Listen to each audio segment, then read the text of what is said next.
How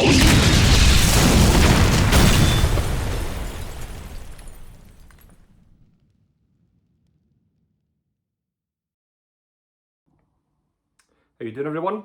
Long time no see. I thought I would, after 5 months away from the VC, I thought I would get back in the saddle, get behind the camera again and do an update. No major reasons for not making videos. I get kind of burnt out with social media from time to time, so took, like I said, about 5 months away from making videos and watching videos because it was just getting a bit too much. I had a lot on in my personal life as well. I still kind of do, but hopefully in the next couple of months that will kind of quieten down a bit, hopefully, but maybe not. Anyway, I keep promising Metal Mickey that I'll make a video, and I keep breaking my promise, so this time I'm not breaking my promise. I might be sniffling and coughing through this. I do have a cold, but we'll try and press on and get this video done if I can remember how to do this. I kind of went through a few months where I didn't buy any records. I bought a couple of CDs just because the records are just extortionate just now. I mean, the bubble has to burst. I know all these kind of record companies are trying to make the big bucks before it comes crashing down again, but I mean, when records are coming out and they're like 37 quid, £35, upwards of 35, you know, it's just getting a bit ridiculous. So I have been sticking more to CDs. I have kind of been picking up what I can if I see something cheap though. But even when you're on eBay and stuff, it's useless. I mean, everyone's jumping on the bandwagon, just trying to make a quick buck off what they have and try to just get rid of everything they have for, you know, premium price. So saying that, I'm going to show one CD and I'm going to show the rest are vinyl, but these are ones I've picked up cheap. No real new ones. There's one newer one, but that was actually still at a decent price and wasn't inflated. So first of all, Ozzy's new album, Patient Number 9. I was really impressed with the lead track, title track, Patient Number 9. I still love that song, featuring Jeff Beck. A lot of distinguished musicians on this. Jeff Beck, Eric Clapton, Taylor Hawkins, Tony Iommi, Duff McKagan, Chad Smith, Robert Trujillo, and Zakk Wylde. So it's like comparing it to his last release, The Ordinary Man, it is better. I mean, and I was one of those ones that was in the minority. I really liked The Ordinary Man, but this is a step up from that as well. I mean, he went a bit, I don't want to say there was loads of filler on it, but there was some really like standout filler tracks. I don't think there is on this. I think it's pretty well put together. I mean, I know Ozzy's not sitting writing all these songs word for word and note by note. He's had a lot of help, but what they have produced as a collective is really decent. I really like it. I probably would say the standout track is Patient Number 9. That was one of the better tracks, but there's nothing on this that I would feel that really lets the album down. There was a few on the last album, but I mean, obviously Ozzy is auto-tuned, but he was really auto-tuned on the last one, probably auto-tuned on the last few anyway. He's obviously not been keeping that well, but hopefully his tour goes ahead. It's looking more and more less likely that it's not going to go ahead, even just to free up Judas Priest to tour the UK. I think that's what the biggest problem with that is they're obviously contracted to tour with Ozzy. Ozzy or Sharon isn't letting go of that or cancelling that tour yet, so Judas Priest are still waiting for Ozzy to tour, but I would just let Judas Priest go. And I mean, they've not even toured Firepower yet, and that's already written a new album. So yeah, I would love to see Judas Priest. I'd love to see Ozzy and Judas Priest, but you know, I don't think we're going to see Ozzy tour again, but who knows. If he does tour, is it going to be that good? I don't know. Next up is from the band Haunt. I picked up their debut. This was reissued on Shadow Kingdom Records. I can't remember, when was this originally released? Is it going to tell me? Not sure. But the kind of brainchild of Trevor William Church. Amazing. Haunt's one of these bands that I've been kind of going back to. Never kind of picked up on them when everybody was talking about them. Ignored them because they were kind of lumped in with the new wave of traditional heavy metal. But I just love what these guys do. I want to pick up everything from these guys because I've been impressed with everything I've heard. The one song that really stands out for me on this is the first song on side B, Frozen in Time. Awesome. He's just got a really unique voice as well. I think it's Trevor William Church that sings as well, and I think it's just got a really unique voice. There's no, you know, he doesn't go out of his way to scream or reach those high notes. He just stays in the area where he's obviously comfortable, and I think it works really well, especially with the kind of unique melodies that Haunt put out. This was limited to 500 on this Fireball. Is it Fireball Red or something like that? But yeah, German. It comes with some really good stuff inside as well. So it was altogether a really good buy, and it was cheap. It was under 20 quid, I think. So I know Haunt have just released a new album, so I will be looking to get that because the Haunt stuff seems to kind of climb in price quite rapidly. So I'll be sure to pick that up soon because I think it's just been released. So that's Haunt and Burst Into Flame. Can't remember the year that was originally out, but I think that's their debut album. Next up is one of my favourite albums from last year. I got the CD, but obviously with COVID and stuff, the pressing plants for vinyl were completely backlogged. So finally picked up Seven Sisters and Shadow of a Fallen Star Part 1. Awesome. I've listened to this a lot on CD and vinyl. It's immense. Again, a bit like Haunt, they take a different route to what these other new wave of traditional heavy metal bands are doing. You know, they have their own style. They don't try and follow too closely to other bands. They just kind of go and do what they do, and it's all the better for it. This is also on coloured vinyl. A nice marble, blue and clear marble.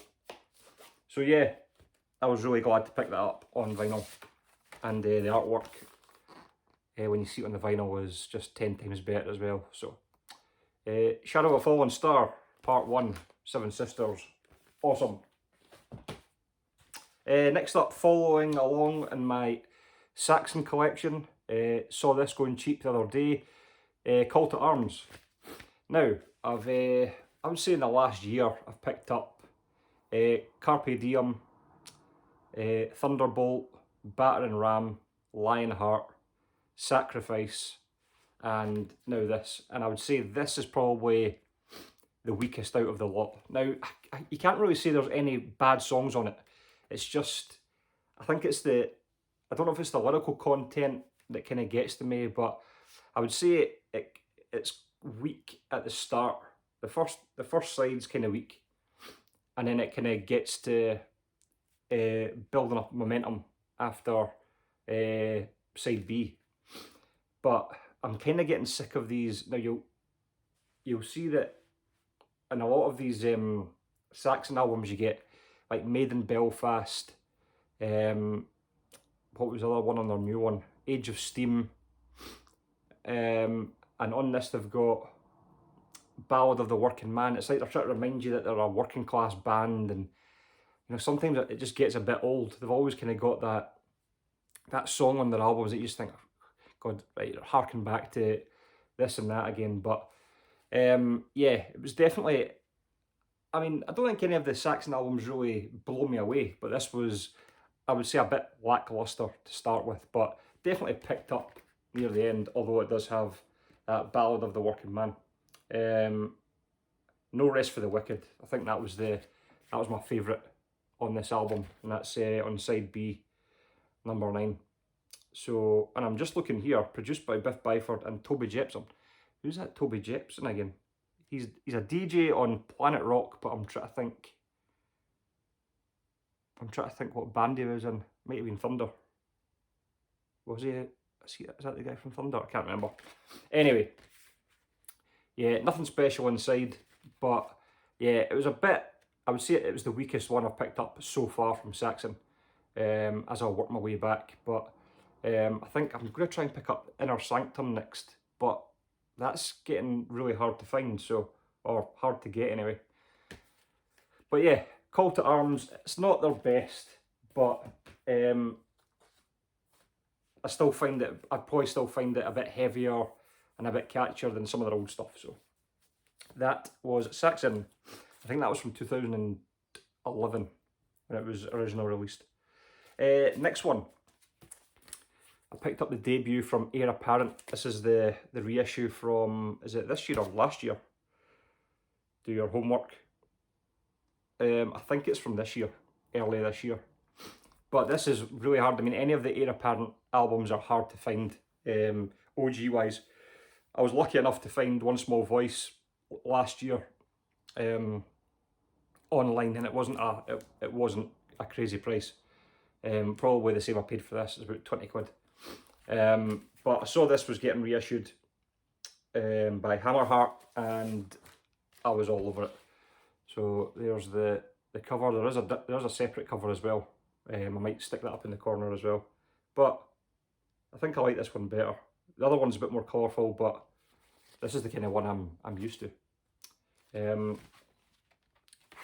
think this is on silver vinyl, so nothing too fancy.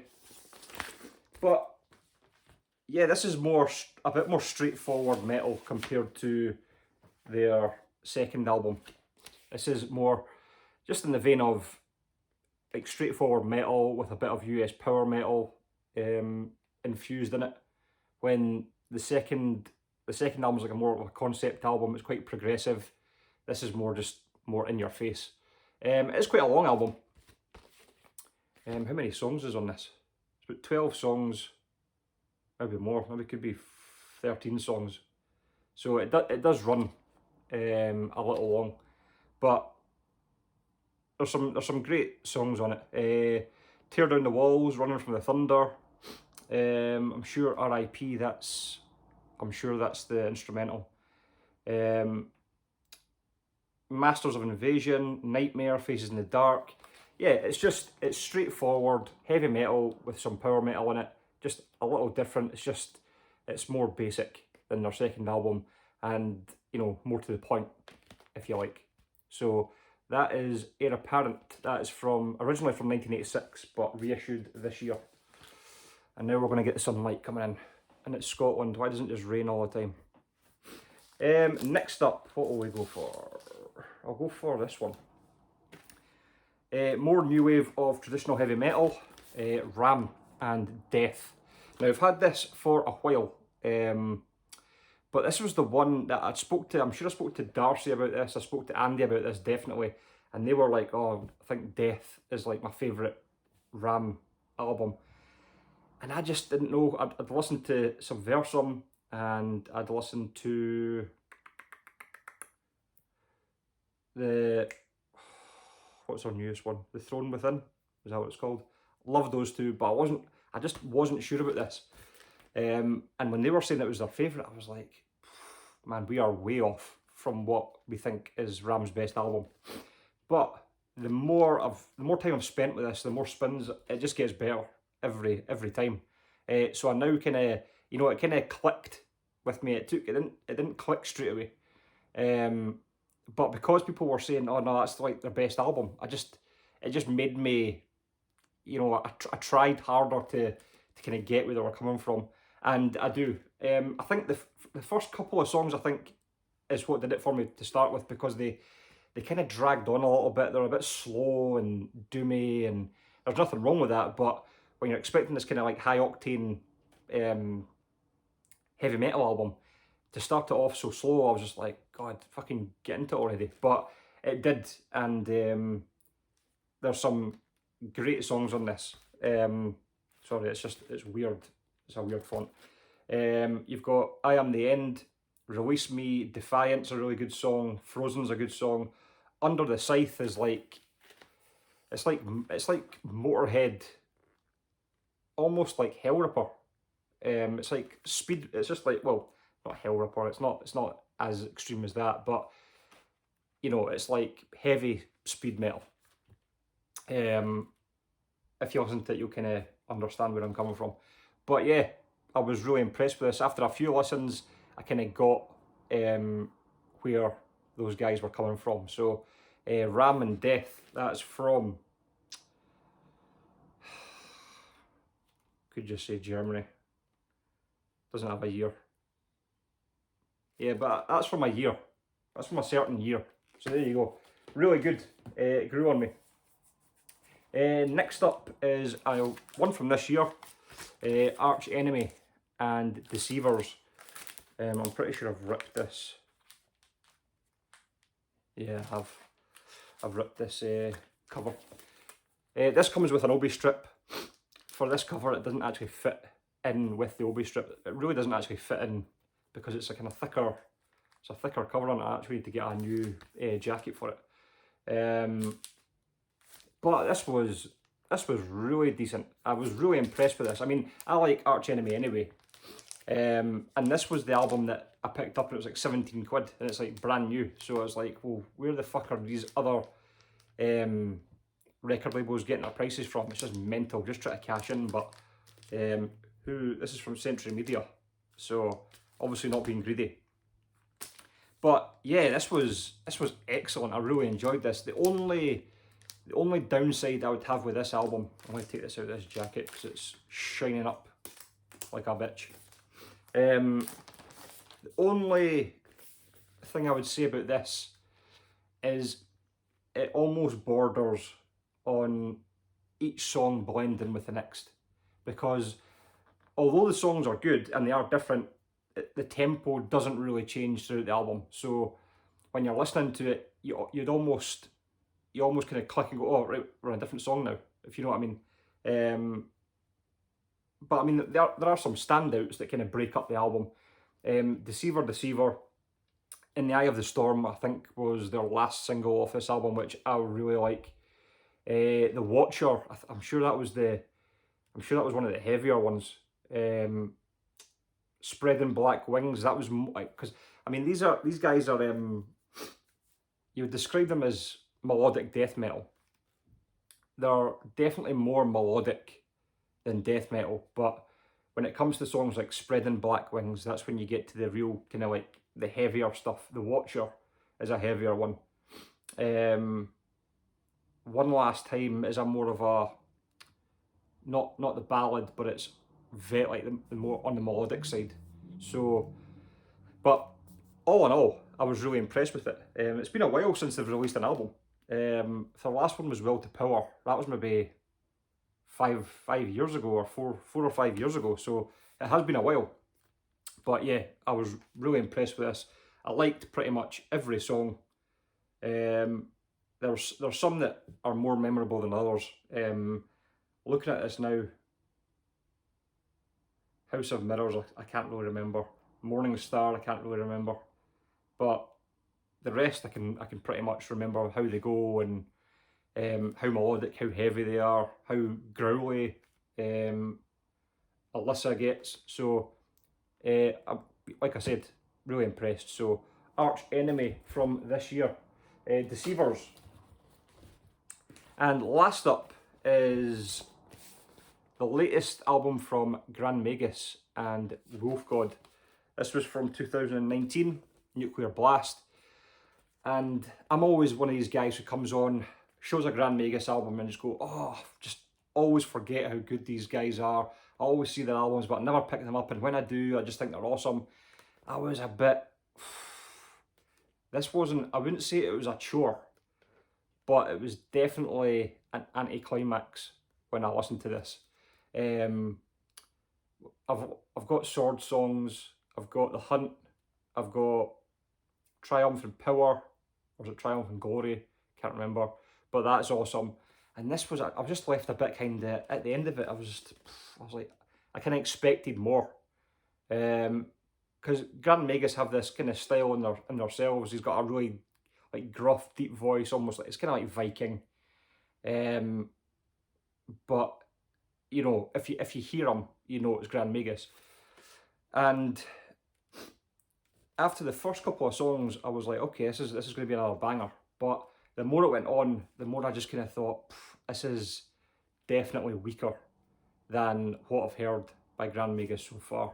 Maybe it'll need a few more listens, I don't know. But yeah, after the first few listens, I was just kind of a bit, you know, I just expected more from them. So that is a Gran Magus and Wolf God from 2019. That's their latest album.